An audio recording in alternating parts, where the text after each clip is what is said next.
Her looks aren't too bad, I guess. She's not a beauty queen, but she doesn't fade into the background either. When I first visited my boyfriend Kevin's house for a family meeting, his mom, Emily, didn't waste any time critiquing my appearance. We had barely said hello. This was my first time meeting Kevin's parents. My name is Mia. Though we'd only been dating for 6 months, Kevin, who's 33, is 2 years older than me. I'm 31, so we're both at an age where marriage wouldn't be out of the question. I had naturally begun to think about marrying Kevin, and 3 months into our relationship, I introduced him to my mom, but I hadn't met his family yet. That's why I started to worry that maybe he was just toying with me. Kevin graduated from a top-tier university and is a high achiever at work. On the other hand, I'm just your average office worker. Kevin was the one who made the first move. He said he fell for me the moment he saw me during a meeting at my office. He gave me his business card and really went out of his way to win me over. Once we started dating, I found out that Kevin is both thoughtful and kind. But he's not a pushover. He's a genuine sportsman and really good-looking. He has a lot of friends and is quite popular with the ladies. Why hadn't such an awesome guy dated anyone before? He could have easily been married to a beautiful woman by now. Curious, I asked Kevin why that was. Apparently, his overly doting mom was the reason. It seems that Emily, Kevin's mother, has been consistently hostile toward all his previous girlfriends. So Kevin told me, "My mom is just nuts, okay?" And he's been reluctant to introduce me. "I love you, Mia, and I want to marry you right away, but it's obvious she'll oppose it. She might even verbally abuse you to break us up." Is she really that bad? But you shouldn't call your own mom that woman, you know? When I gently cautioned him, Kevin shook his head. "It's not for my sake, but hers. She's not happy unless she's number one. She believes she's always right and that everyone else should just fall in line. I've come to think of her as a different species." I couldn't believe that Kevin could feel so strongly against his mom. Doesn't your dad say anything? In my family, it was just my mom and me. My dad died of an illness when I was young, so I really don't know what it's like to have a dad. But I wondered why Kevin's dad would allow someone his son described as nuts to act this way. Kevin sighed. "Dad has just given up. He says she used to be reasonable when they first got married, but became more self-centered over time. Now he's just happy if she doesn't interfere with his work." Oh, I see. I replied, but I still couldn't fully believe it. Based on my own mom, I thought that toxic parents like this were only in movies or shows. But the moment I met her, I felt what Kevin described as completely insane. Emily's sudden outburst left me speechless for a moment. Immediately, Kevin said, "Mom, that's rude," in anger. Andrew, Kevin's dad, also gave Emily a stern look and said, "Cut it out." But Emily didn't care. "What's the big deal? I'm just speaking my mind." Even though she claimed to be complimenting me, it clearly seemed malicious. Andrew just sighed and kept quiet. Kevin angrily retorted, "That's not a compliment. You're just trying to pick a fight." Emily laughed mockingly. "After all, Mia, you come from a single-parent home, right? You're not suitable for marriage with Kevin." More hurtful words followed. The first family meeting went like this from start to finish. I felt more drained than I had imagined. On the way home, when Kevin offered to drop me off, another argument broke out. Emily threw her hands up in exasperation. "Why do I have to drive Mia home when Kevin is already back? Mia, you need to speak up and say you don't need a ride. Just go home by yourself." "Mom, I said I want to take Mia home, so why are you blaming her? Are you losing it?" Kevin fired back, clearly frustrated. You see, Kevin is usually a calm guy. It was the first time I had seen him angry all day, and I was beginning to think he had a point about his mom being totally crazy. No wonder Kevin didn't want to introduce us. If this is what the first meeting is like, what's next? I started to feel anxious. I love Kevin, but I had zero confidence that I could get along with Emily. Sorry about that. My mom's behavior is just embarrassing.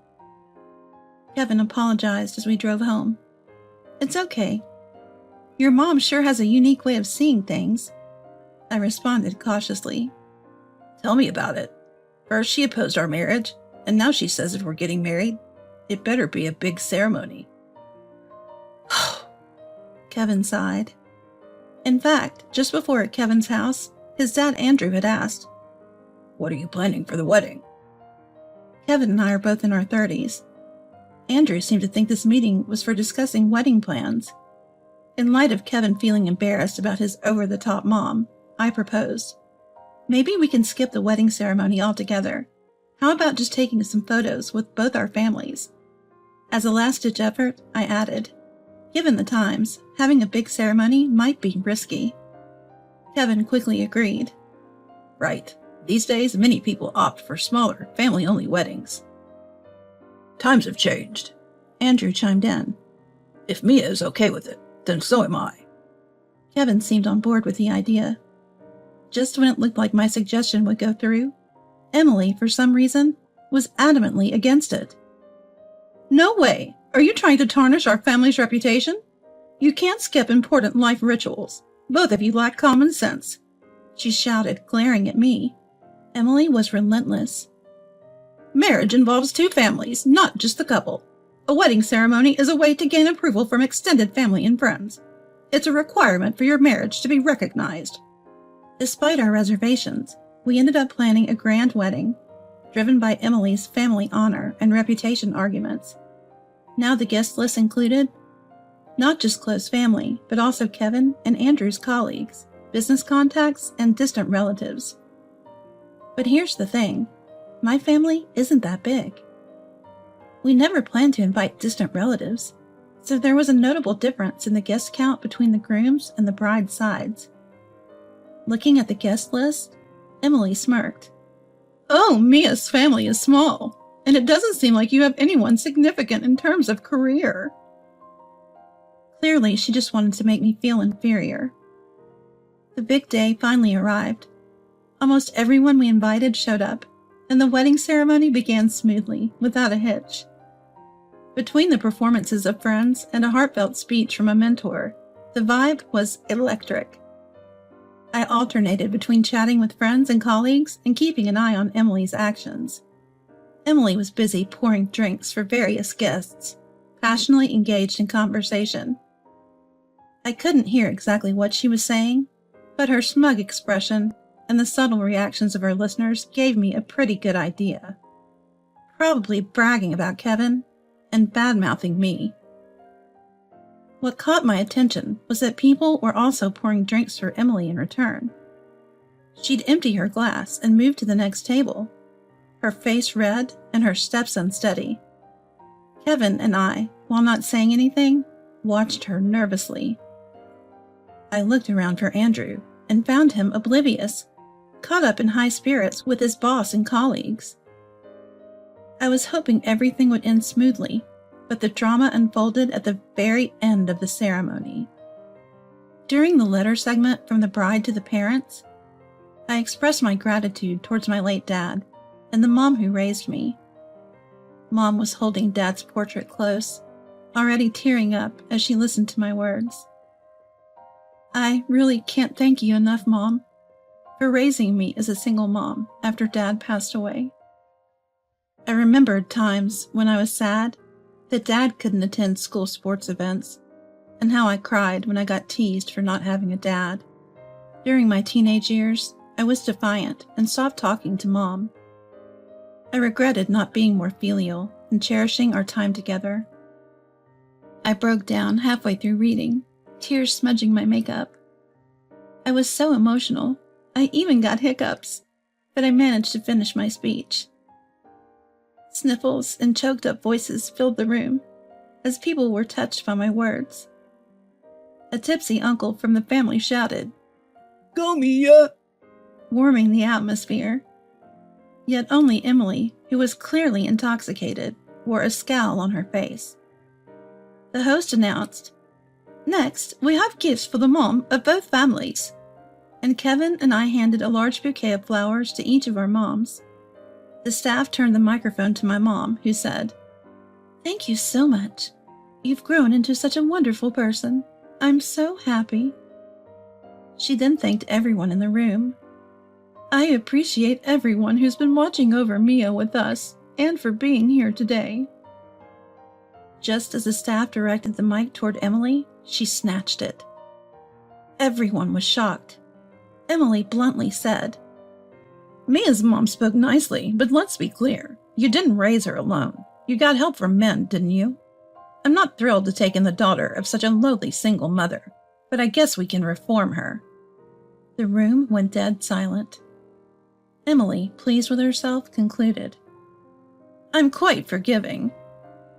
Even I, Kevin, and Andrew couldn't stop her in time. Kevin was speechless. Andrew's face went from happily tipsy to bright red with his mouth hanging open. I couldn't let it slide when she spoke about Mom. I glared at Emily and said, "No, you don't need to be forgiving." I didn't have a mic, but my words carried in the quiet room. "Is it that bad if Dad isn't around? Everyone has a limited time sooner or later. You can't control that, can you? You say Emily is poor and she's from a single mother family, but people who are rich with both parents do bad things too. We've lived our lives honorably without any shame. We don't need your acceptance." Emily turned to the crowd and said, "See, this is what I mean. Everyone, do you get it? Daughters of single mothers have tough personalities. It's really troublesome to have to re-educate them." Andrew yelled, "Why would you say something like that now? Are you stupid?" "What the heck is that? That's terrible." One of my friends ignited the conversation, and the rest of the guests started murmuring, "What's wrong with her? I feel sorry for Mia. Doesn't she feel embarrassed?" Emily seemed surprised by the reaction from the crowd. It wasn't what she expected. Slowly, her face showed signs of confusion. But even with icy glares from others, Emily didn't back down. "I said it for the sake of our family's honor," Emily insisted. Kevin sharply interjects, "Don't lie about doing it for the family, Mom. You're just looking out for yourself. Neither Dad, Mia, nor I ever cared if Mia had a father or not." Andrew joins in. "Not having a father isn't a child's fault. It's not Mia's fault. Even in normal families with both parents, there are messed up people like you." He glares at Emily. Stunned by the intensity from both Andrew and Kevin, Emily hesitates but tries to justify herself. "But surely a daughter without a father can't turn out well. I can't bear to think of sweet Kevin struggling because of it." Andrew loses it. "That's it. We're getting a divorce. Are you kidding me? Aren't you embarrassed by how senseless and drunk you are? Our company's CEO and clients are here, even Kevin's boss. Are you trying to ruin our careers?" Emily is blindsided by Andrew's call for a divorce. "Sorry, so sorry." She immediately apologizes deeply. "I'll get along with Mia and her mom from now on. Andrew, please no divorce. Mia, say something." I reject her. "No way. You've looked down on not just me, but also my mom. Why would we suddenly support you now?" Kevin adds coldly, "Exactly. There's no going back after causing such a scene. What's lost is lost." My mom, who has been watching all along, sighs. She tenderly touches a picture of my late dad on the table. "My husband would have wanted to be here. He would have hated to hear Mia called a child without a father. He'd want to be at his beautiful daughter's wedding, wouldn't he? Family isn't a given. It's a blessing. Kevin's mom, you've destroyed that yourself." I hug my mom, and Kevin stands beside me. Facing the crowd, Kevin declares, "It's clear who's the more respectable mom. My family is Mia, and the woman who raised her to be who she is." He looks at Emily. "Mom, thanks for raising me, but don't disappoint me anymore. Emily is stunned, frozen in place. Applause and warm cheers fill the room. Don't let a toxic parent bring you down. From the crowd's reaction, Emily seems to realize she's beyond redemption. When you act like a decent human being, you don't ruin your son's wedding, Emily, I said softly. Unable to hold back any longer, Emily burst into loud sobs.